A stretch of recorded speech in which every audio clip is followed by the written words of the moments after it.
May bigat na dinadala mo araw-araw, ngunit walang nakakakita nito. Ang bigat ng pagtingin sa iyong bank account at pakiramdam na lumulubog ang iyong puso. Ang pagnanais na ibigay ang pinakamahusay para sa iyong pamilya, ngunit hindi sapat. Sa pag-iisip kung kailan magbabago ang iyong buhay pinansyal, ngayon ay matutuklasan mo ang isang makapangyarihang pagtuturo na nakatago sa banal na kasulatan na maaaring magbukas ng iyong mga mata sa isang bagay na pumipigil sa iyo mula sa kasaganaan. Huwag kang umalis dahil ang ibabahagi ko ay maaaring ang sagot na matagal mo nang hinahanap. Baka pagod ka ng sumubok, pagod na sa pagbibigay ng iyong makakaya, at panoorin ng iba na umunlad habang nananatili ka sa iisang lugar. At kapag tumingin ka sa paligid, para bang lahat ay may isang bagay na wala sa iyo. Parang may sikretong walang nasabi sa iyo. At alam mo kung ano ang pinakamasakit. Yung feeling na ginagawa mo na lahat ng makakaya mo, pero hindi pa rin sapat. Gumising ka ng maaga, nagtatrabaho ng husto, alagaan ang iyong pamilya, at ginagalang ang iyong mga pangako. Ngunit sa pagtatapos ng buwan, ano ang natitira? Mag-alala, pagkabalisa, yung feeling na lagi kang may hinahabol, hindi nauuna. At kapag natutulog ka, ang bigat sa dibdib mo ay hindi ka makakapagpapahinga. Nagtataka ka, hanggang kailan magiging ganito? May kailangan akong sabihin sa iyo, hindi ka nag-iisa sa pakikibaka na ito. At higit sa lahat, hindi parusa ang sitwasyong ito. Hindi dahil sa wala kang sapat na pananampalataya. Hindi dahil hindi ka mahal ng Diyos. Mayroong isang bagay na mas malalim na nangyayari, isang bagay na malinaw na inihahayag ng Biblia, ngunit marami ang hindi kailanman naturuan na makita. Ang katotohanan ay mayroong isang pattern ng pag-iisip, isang paraan ng pagtingin sa buhay at pera na maaring nagpapanatili sa iyo na nakulong ng hindi mo namamalayan. At kapag naunawaan mo ang pattern na ito sa liwanag ng salita ng Diyos, ang lahat ay nagsisimulang magbago. Hindi magically, ngunit sa isang tunay, malalim, transformative na paraan. Nakarating na ba kayo tumigil upang isaalang-alang na marahil ang problema ay hindi isang kakulangan ng pera, ngunit isang kakulangan ng pag-unawa kung paano nais ng Diyos na nauugnay sa pananalapi, na marahil ay may karunungan sa Biblia na hindi mo pa alam, ngunit maaring i-unlock ang mga pinto na tila nakalock magpakailanman. Ngayon ay makakatanggap ka ng isang makapangyarihang pagtuturo batay sa isang awit na naghahayag ng malalim na mga simulain tungkol sa kasaganaan, paglalaan at pag-iisip ng mga lumalakad sa kasaganaan ng Diyos. Hindi ito magic. Hindi ito swerte. Ito ay banal na karunungan na inilapat sa iyong buhay sa praktikal na paraan. At kung mananatili ka sa akin hanggang sa wakas, matututuhan mo hindi lamang ang sinasabi ng awit na ito, kundi kung paano ilapat ang mga prinsipyo nito sa iyong pang-araw-araw na buhay upang makita ang tunay na pagbabago. Gusto kong may gawin ka ngayon. Pumunta sa mga komento at isulat, binubuksan ko ang aking puso upang matanggap ang karunungan ng Diyos tungkol sa aking pananalapi. Makapangyarihan ang deklarasyon na ito. Kapag ipinahayag mo ito ng may pananampalataya, sinasabi mo sa langit na handa ka ng matuto, magbago, umunlad, at ipagdadasal ko ang bawat taong nagpahayag nito dito. Dahil ang iyong matutuklasan ay hindi lamang impormasyon, ito ay paghahayag na maaaring magbago sa paraan ng pagtingin mo sa iyong buhay pinansyal.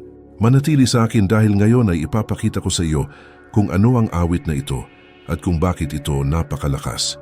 Ang awit na ibabahagi ko sa inyo ngayon ay ang Salmo 1. Marami ang nakakaalam ng awit na ito, ngunit kakaunti ang nakauunawa sa lalim ng ipinahahayag nito tungkol sa tunay na kasaganaan. Hayaang basahin ko sa iyo ang mga unang talata. Mapalad ang tao na hindi lumalakad sa payo ng masama, ni tumatayo sa daan ng mga makasalanan, ni nauupo man sa upuan ng mga manlilibak. Ngunit ang kaniyang kaluguran ay nasa kautusan ng Panginoon, at sa kaniyang kautusan ay nagbubulay-bulay siya araw at gabi. Awit 1:1-3. Napansin mo ba ang sinasabi dito? Kahit anong gawin mo ay uunlad. Hindi ilang bagay, hindi lang trabaho, lahat. Ngunit ito ay may malinaw na kondisyon. Ang taong umuunlad ay ang taong hindi sumusunod sa maling payo, na hindi lumalakad sa mga landas na patungo sa pagkawasak at nalulugod sa salita ng Diyos. Hayaan mong ipaliwanag ko ito sa iyo sa praktikal na paraan. Kapag nagninilay-nilay ka sa salita araw at gabi, hindi ka lang nagbabasa ng mga talata. Nire-renew mo ang iyong isip. nire-reprogram mo ang iyong paraan ng pag-iisip. At narito ang sikreto, ang iyong pananalapi ay salamin ng iyong pag-iisip. Kung ang iyong isip ay puno ng takot, kakapusan at kawalan ng pag-asa, ang iyong buhay pinansyal ay magpapakita niyan. Ngunit kapag ang iyong isip ay nakahanay sa katotohanan ng Diyos, kapag nagsimula kang mag-isip, habang iniisip ng Diyos ang tungkol sa probisyon, trabaho, pagkabukas palad at karunungan, lahat ay nagbabago. Ang awit ay nagsasalita tungkol sa isang punong nakatanim sa tabi ng mga agos ng tubig. Ang punong ito ay hindi nakadepende sa ulan na maaaring dumating o hindi. Ito ay direktang konektado sa pinagmulan. At dahil konektado ito sa pinanggalingan, namumunga ito sa kanyang kapanahunan, hindi ito nalalanta, hindi ito namamatay. Ito ay umunlad. Naiintindihan mo ba kung ano ang kahulugan nito sa iyong buhay? Kapag nakakonekta ka sa pinagmulan na ang Diyos at ang kanyang salita, hindi ka nakadepende lamang sa panlabas na mga pangyayari. Wala ka sa awa ng ekonomiya, ng gobyerno o ng iyong amo. Mayroon kang panloob na pinagmumulan ng karunungan, direksyon at probisyon na hindi maaaring alisin ng sinuman sa iyo. Ngunit narito ang puntong nakakaligtaan ng maraming tao. Ang koneksyong ito ay hindi nangyayari ng nagkataon. Nangyayari ito kapag pinili mo araw-araw na pakainin ang salita. Kapag pinili mong hindi sundin ang payo ng mundo tungkol sa pera, ngunit hanapin ang karunungan ng Diyos.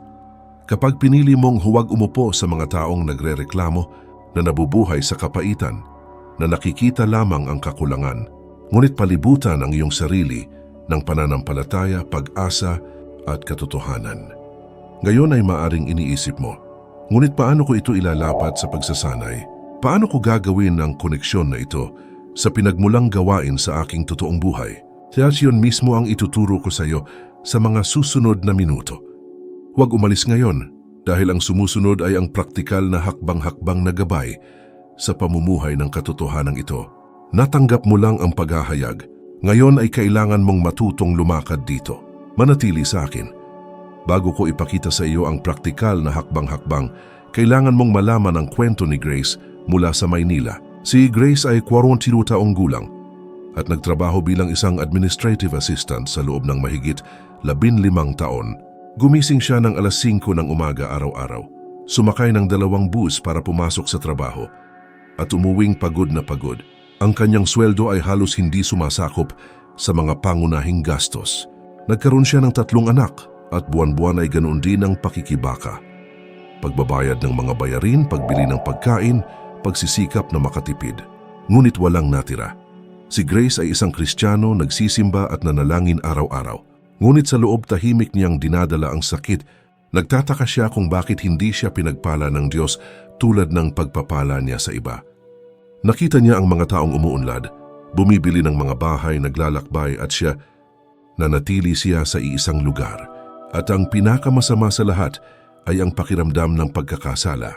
Naisip niya na baka wala siyang sapat na pananampalataya, na baka nadismaya ang Diyos sa kanya.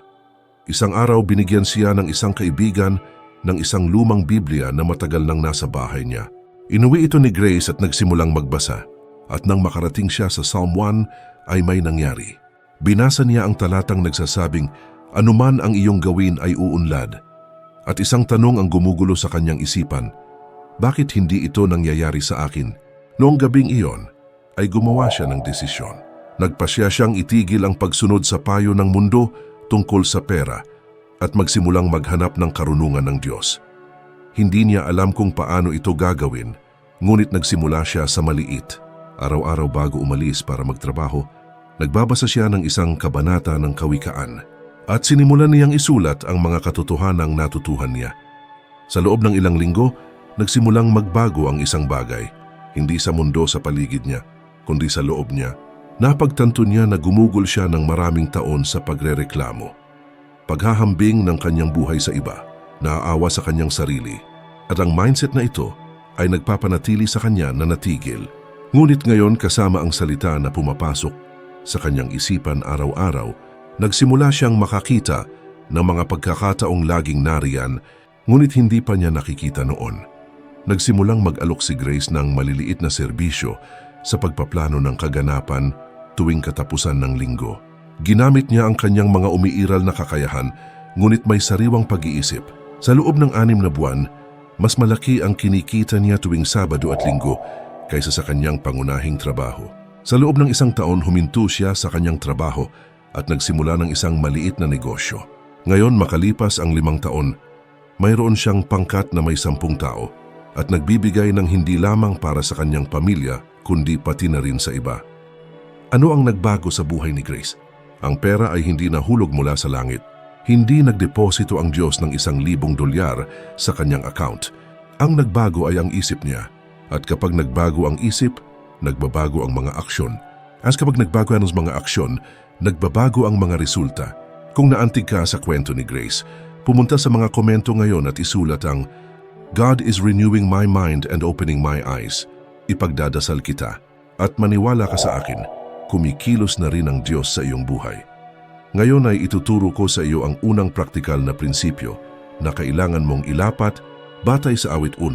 Ang unang hakbang sa biblikal na kaunlaran ay lumayo sa maling payo. Nagsisimula ang awit sa pagsasabing, mapalad ang taong hindi lumalakad sa payo ng masama. Ito ay hindi lamang espiritual na payo. Isa itong praktikal na prinsipyo sa buhay. Kanino ka kumukuha ng payo tungkol sa pera? Kanino ka natututo tungkol sa kung paano pamahalaan ang iyong pananalapi?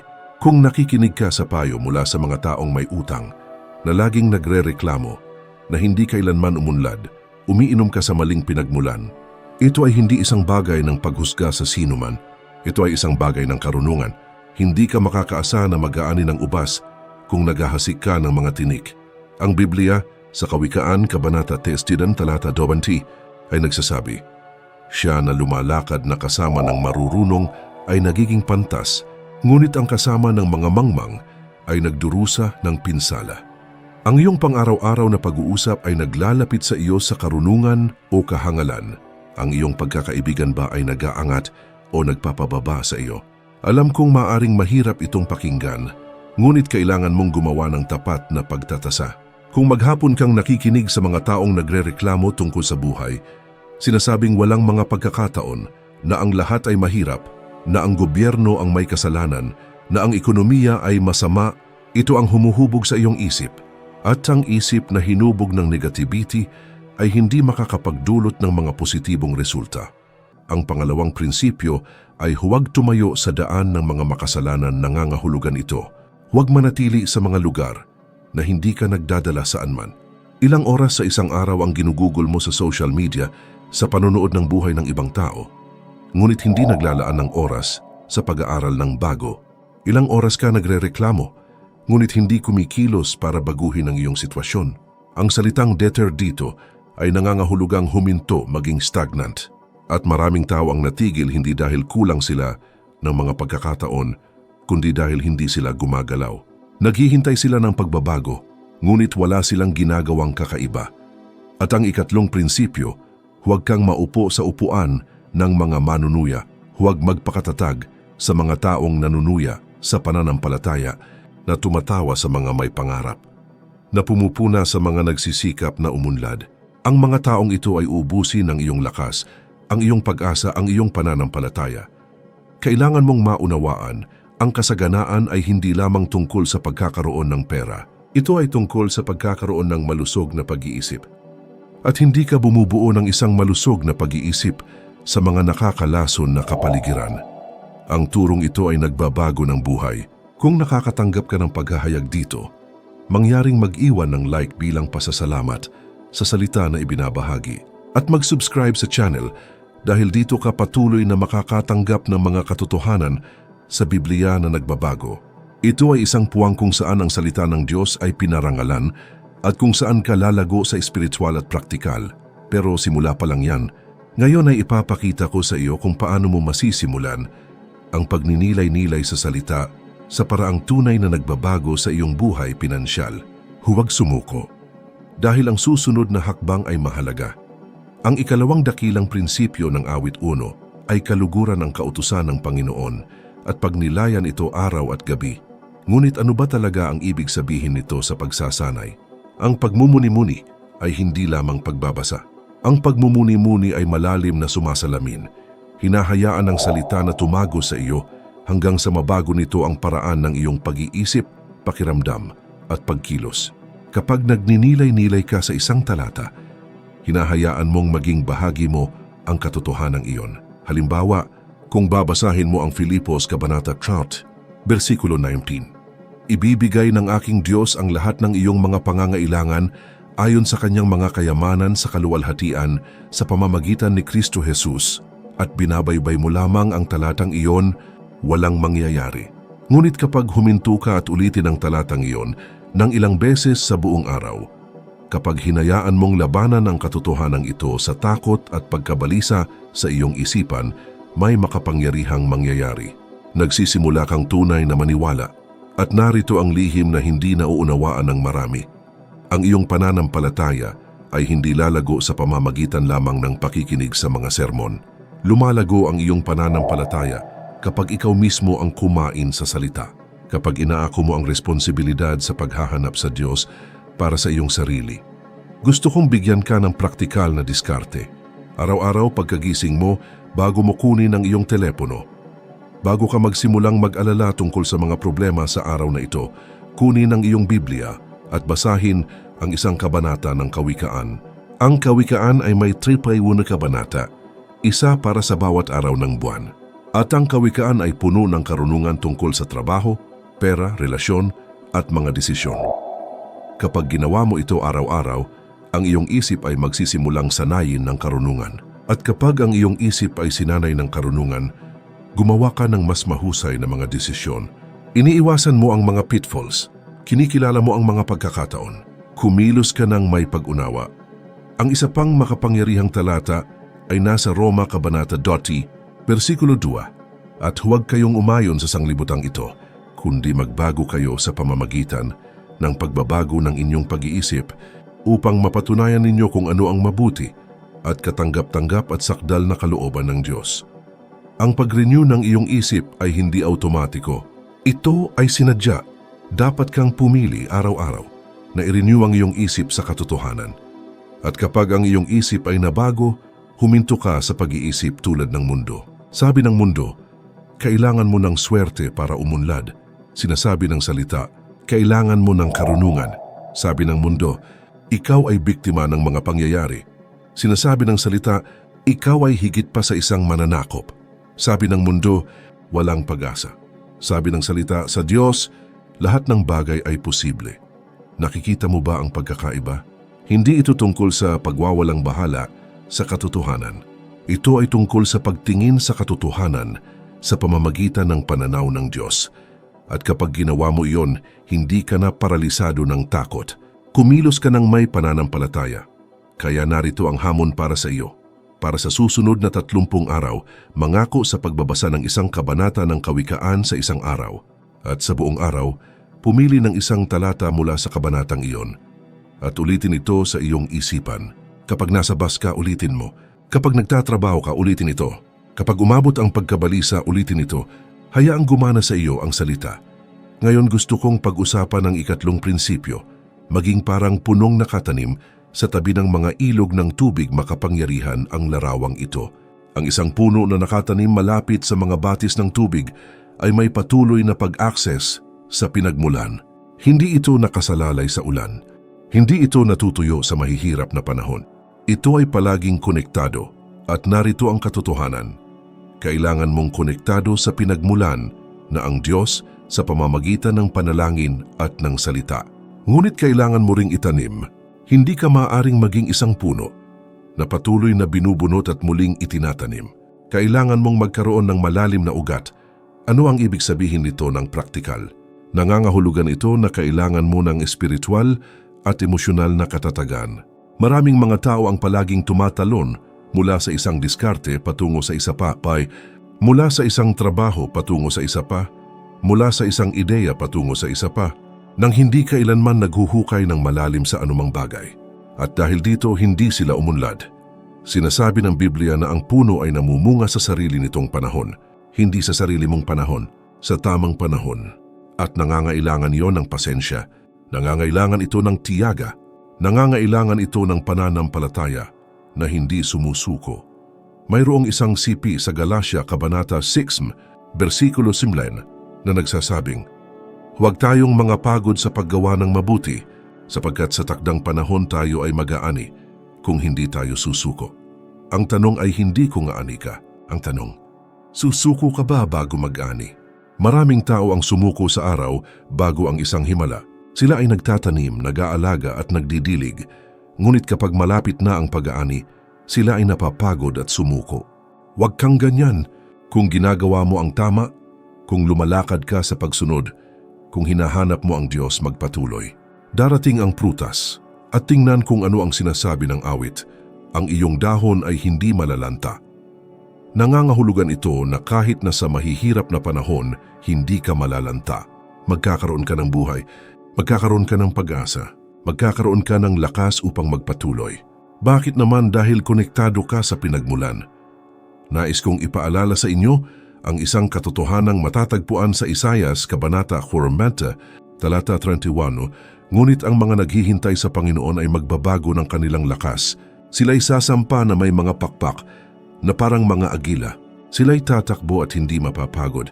Sila'y lalakad at hindi manglulupaypay. Ang paghihintay sa Panginoon ay hindi nakatayo. Ito ay pagtitiwala sa Kanya habang ginagawa mo ang iyong bahagi. Magtanim ka, tubig ka, pakialam mo, ngunit ang Diyos ang nagbibigay ng paglago. Nagtatrabaho ka ng may kahusayan. Ikaw ay tapat. Gamitin mo ang iyong karunungan. Ngunit ang Diyos ang nagbubukas ng mga pinto. Gawin mo ang iyong bahagi. Ginagawa ng Diyos ang kanyang bahagi. At kapag nagtagpo ang dalawang bagay na ito, nangyayari ang kasaganaan. Ngayon gusto kong ipahayag mo ang isang bagay na makapangyarihan sa mga komento. Isulat. Ako ay tulad ng isang punong nakatanim sa tabi ng mga batis ng tubig. Anuman ang aking gawin ay uunlad. Ipahayag ito ng may pananampalataya. Ako ay naririto na nananalangin para sa bawat taong nagpahayag nito. Manatili sa akin dahil ngayon ay ituturo ko sa iyo ang tungkol sa pagkabukas palad, isang prinsipyo na hindi pinapansin ng marami, ngunit mahalaga para sa tunay na kaunlaran. Pag-usapan natin ngayon ang tungkol sa isang prinsipyo na nasa buong Biblia, ngunit kadalasang hindi nauunawaan.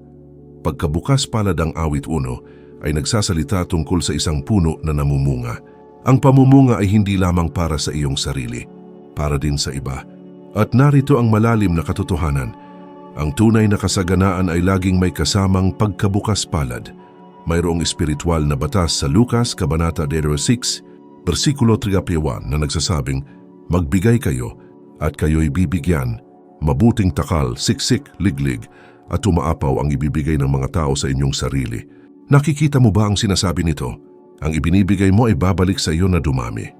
Ngunit hindi ako nagsasalita tungkol sa pakikipagtawaran sa Diyos. Ito ay hindi. I give to receive. Ito ay nagbibigay ako dahil naiintindihan ko na ang lahat ng mayroon ako ay mula sa Diyos at pinagkatiwalaan niya ako ng mga mapagkukunan upang pagpalain ang iba. Kapag nabubuhay ka sa ganitong pag-iisip, lumipat ka mula sa kakapusan patungo sa kasaganaan, hindi dahil marami kang pera, kundi dahil may puso kang mapagbigay, at ang mapagbigay na puso ay umaakit ng mga pagpapala. Mayroong isang talata sa Kawikaan Kabanata 11, versikulo 24 na nagsasabi ng isang bagay na makapangyarihan. May isa na nagbibigay ng walang bayad at nakikita ang kanyang kayamanan na dumarami. Ang isa na nagpipigil ng higit kaysa sa nararapat at dumarating sa kahirapan. Ito ay maaring mukhang counterintuitive, ngunit ito ay isang espiritual na katotohanan. Kung mas marami kang mag-imbak sa takot, mas kaunti ang mayroon ka. Kung mas nagbibigay ka ng may pananampalataya, mas dumarami ang Diyos. Hindi ito nangangahulugan na dapat mong ibigay ang lahat ng mayroon ka ng walang pananagutan. Ang Biblia ay nagsasalita ng karunungan. Ngunit ito ay nangangahulugan na hindi ka dapat mabuhay sa takot na hindi magkaroon ng sapat. Ang Diyos ang iyong tagapagbigay, at kapag sapat ang iyong tiwala sa Kanya upang maging mapagbigay, inaalagaan ka niya. Nakilala ko ang mga taong namuhay sa kahirapan, ngunit nang magsimula silang magbigay ng masaya, kahit nakakaunti, binuksan ng Diyos ang mga pintuan na hindi nila inakala, at nakilala ko ang mga taong nagkaroon ng marami, ngunit nabuhay sa kasakiman, hindi nakakaramdam ng kasiyahan. Ang kasaganaan ay hindi lamang pagkakaroon, ito ay may layunin. ito ay kailangang pagpalain. Ang isa pang mahalagang prinsipyo ay matatagpuan sa ikalawang mga taga-Korinto Kabanata 9, versikulo 8. Ang bawat isa ay dapat magbigay ayon sa ipinasiya ng kanyang puso na magbigay, hindi nang may pag-aatubili o sapilitan, sapagkat iniibig ng Diyos ang masayang nagbibigay. Mahalaga ang motibasyon ng puso kapag nagbibigay ka ng masaya. Hindi dahil sa obligasyon, kundi dahil talagang gusto mong pagpalain. Ito ay nakalulugod sa Diyos. At ang Diyos ay walang utang sa sinuman. Kaya narito ang tanong na gusto kong itanong mo sa iyong sarili. Ako ba ay nabubuhay ng may bukas na puso o sarado na puso? Pinipigilan ko ba ang lahat sa takot o sapat na ang pagtitiwala ko sa Diyos para maging bukas palad? Ang biblikal na kaunlaran ay hindi tungkol sa pag-iimbak para sa iyong sarili. Ito ay tungkol sa pagkakaroon ng sapat na mamuhay ng maayos at maging isang pagpapala sa iba. Kapag namumuhay ka sa ganitong paraan, nakakaranas ka ng kasiyahan na hindi kailanman maibibigay ng pera lamang. Ang salitang ito na natatanggap mo ngayon ay mahalaga. Huwag itago ito sa iyong sarili. Ibahagi ang video na ito sa isang taong kailangang marinig ang mga katotohanan ito. Maaaring ito ay isang kaibigan, miyembro ng pamilya, o isang taong nahihirapan sa pananalapi. Sa pamamagitan ng pagbabahagi, ikaw ay isang instrumento ng pagpapala sa buhay ng ibang tao. At maniwala ka sa akin, igagalang iyon ng Diyos.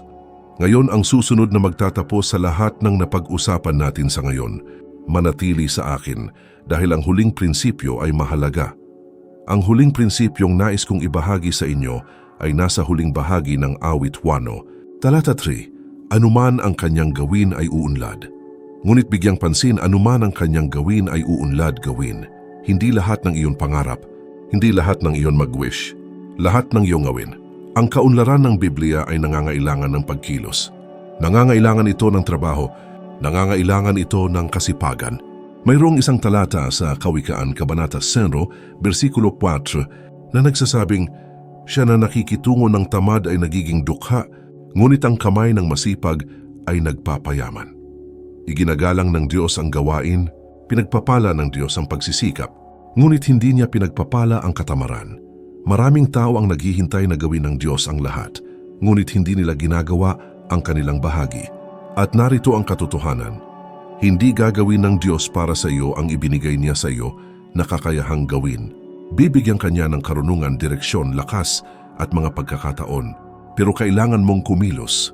Ang pananampalatayang walang gawa ay patay, gaya ng nakasulat sa Santiago Kabanata 2, versikulo 17. Maaari kang manalangin buong araw, ngunit kung hindi ka babangon at gumawa ng isang bagay, walang magbabago.